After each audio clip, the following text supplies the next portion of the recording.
결막염은 결막에 염증이 생기는 질환입니다. 그래서 결막은 이제 검은 자인 각막과 망막과 다르게 하얗게 보이는 부분인데 눈을 싸고 있는 얇은 막이라고 점막이라고 생각하시면 됩니다. 그래서 원인이 상당히 다양한데요. 뭐 미세먼지, 이제 흔히 볼 수 있는 뭐 바이러스, 세균, 기생충 그리고 아토피도 원인이 될 수 있습니다. 그래서 원인에 따라서 세균성, 바이러스성, 알레르기성으로 나눌 수 있고요.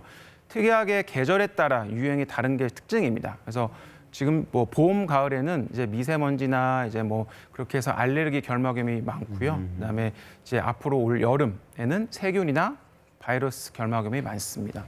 특히 여름에 많은 이유는 이제 여름에 이런 미생물들이 잘 살기 좋은 환경이 있기 때문입니다.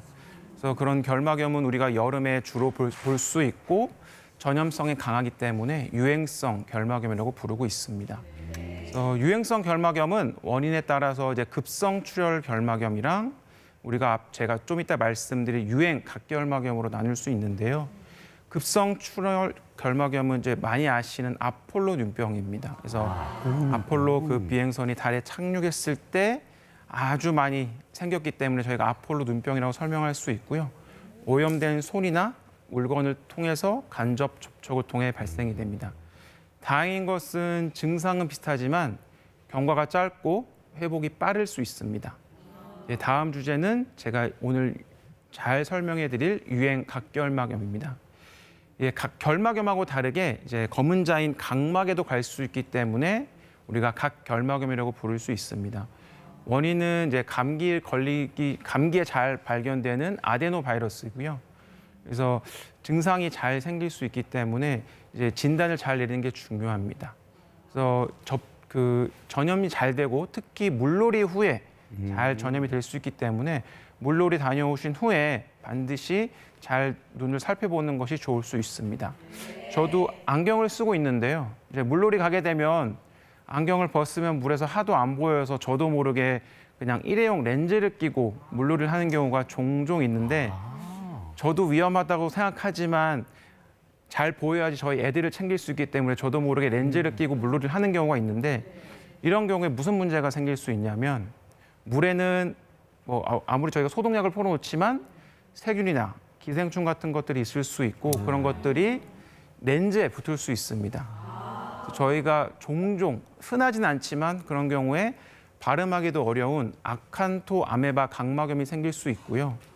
증상은 아주 심하게 올 수 있고 심한 경우에는 아주 시력이 떨어질 수 있기 때문에 렌즈 대신에 물놀이 시에는 좀 못생겨 보이더라도 수경을 쓰시는 게 좋을 것 같습니다. 그러니까 렌즈에 세균이 붙어서 네. 눈에 오래 머물기 때문에 그 질환이 생기는 그럴 수 거네요. 있죠. 발음도 어려운 아칸토 아메바 각막염. 이게 그 이름은 우리가 몰라도 되는 거죠? 몰라도 되지만 아메바가 뭔가 들어갔다는 수영하고 거. 나서 정말 심하게 눈이 빨개지고 그러면 빨리 안과 전문의 병원에. 진료를 보시는 게 좋을 것 같습니다. 다음은 이제 증상에 대해서 설명을 드릴 텐데요. 저희가 마찬가지입니다. 물놀이를 다녀왔는데 괜찮아. 근데 이게 잠복기가 있기 때문에 일주에서 열흘 정도는 증상이 없다가 갑자기 증상이 생길 수 있습니다.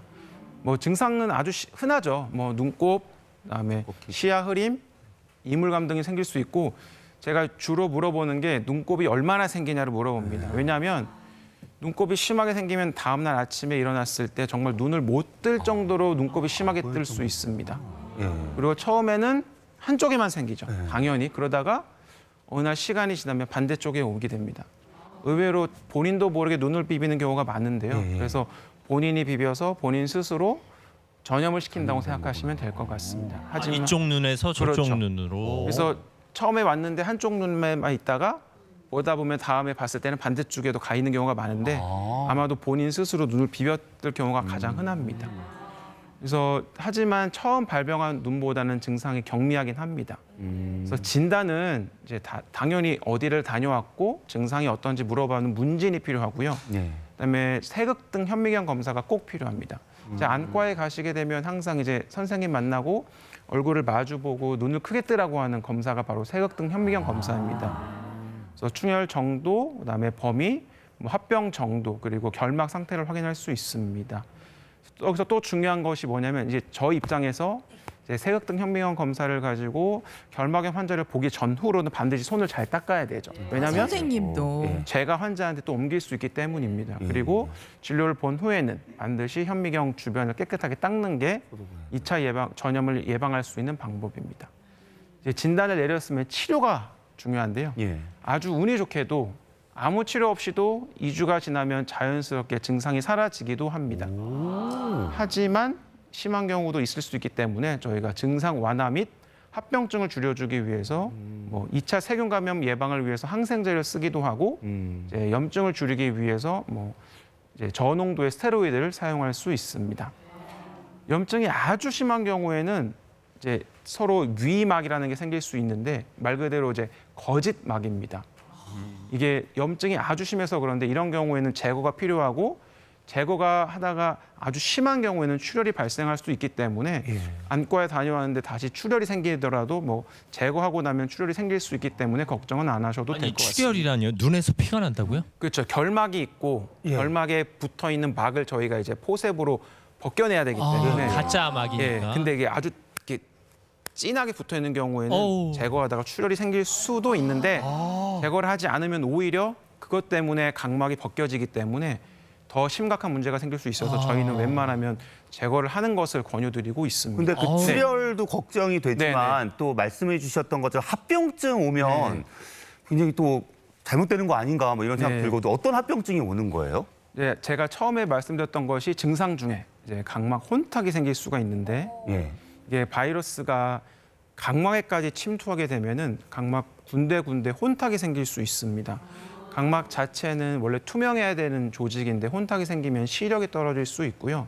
두 번째로는 이제 건조증으로 인한 안구 불편감이 생길 수 있는데 이게 왜냐면은 결막이 원래 깨끗해야 되는데 심한 염증이 생기고 나면은 아무래도 휴유증이 남기 때문에 건조증이 생기고 이로 인해 안구 불편감이 생길 수 있습니다.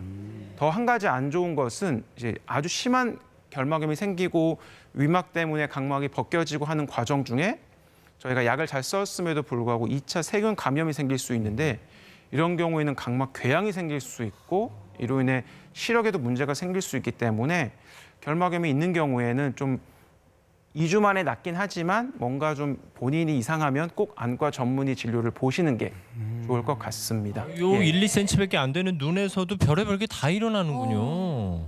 그렇죠. 그래서 이 별의별 게다 선생님이 생길 수 계시는 있습니다. 거긴 네. 하지만요. 네. 눈이 정말 중요하니까요. 그렇습니다. 그리고 이제 앞으로 나도 중요하지만 다른 사람 또는 다른 의료진에게 옮기지 않는 게 중요한데요. 발생 후 2주간 전염력이 있기 때문에 그렇습니다.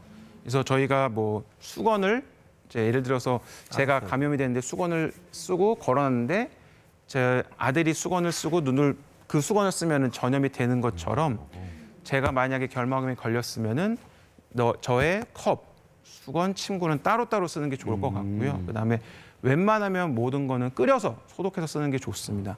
하지만 제일 중요한 것은 눈을 만지지 않는 것이 가장 중요할 것 같습니다. 아니, 눈이 가려운데 어떻게 눈을 안 만져요? 어려운데 네. 이거 쉽게 말해도 진짜 어려워요. 이제 이런 경우는 더 만지면 안 되고 이제 저희가 알레르기 결막염인 경우에도 눈을 비비면 잠깐 시원하지만 오히려 비비면서 생기는 이런 인자들이 결막염을 더 악화시키기 때문에 아무리 가려워도 비비지 말고 냉찜질 또는 뭐 인공 눈물을 냉장고에서 시원하게 쓰는 경우에 이제 조금 더 알레르기 결막염을 좀 좋게 해줄 수는 있긴 합니다. 눈물을 비비지는 냉장고에. 않더라도 네. 좀 가려우니까 비비지는 않더라도 네, 네. 이렇게 눈썹 뽑는 건 어때요?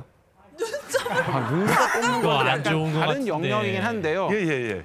정말 눈썹이 찔리는 분들이 많이 있긴 합니다. 그런데 그런 분들이 본인의 눈썹을 뽑긴 하는데 그러다가 감염이 되는 경우가 있을 수 있기 때문에 그것도 안과에 와서 뽑는 게 좀 더 안전하지 않을까 당연히요. 싶습니다. 네.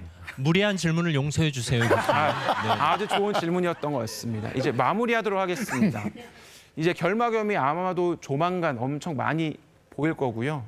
제일 중요한 건 개인 위생 그리고 손을 잘 닦고 눈을 만지지 않는 것이 가장 중요할 것 같고요. 환자를 접촉하더라도 손을 잘 닦고 내 눈을 비비지 않는다면은 큰 문제가 되지는 않을 것 같습니다.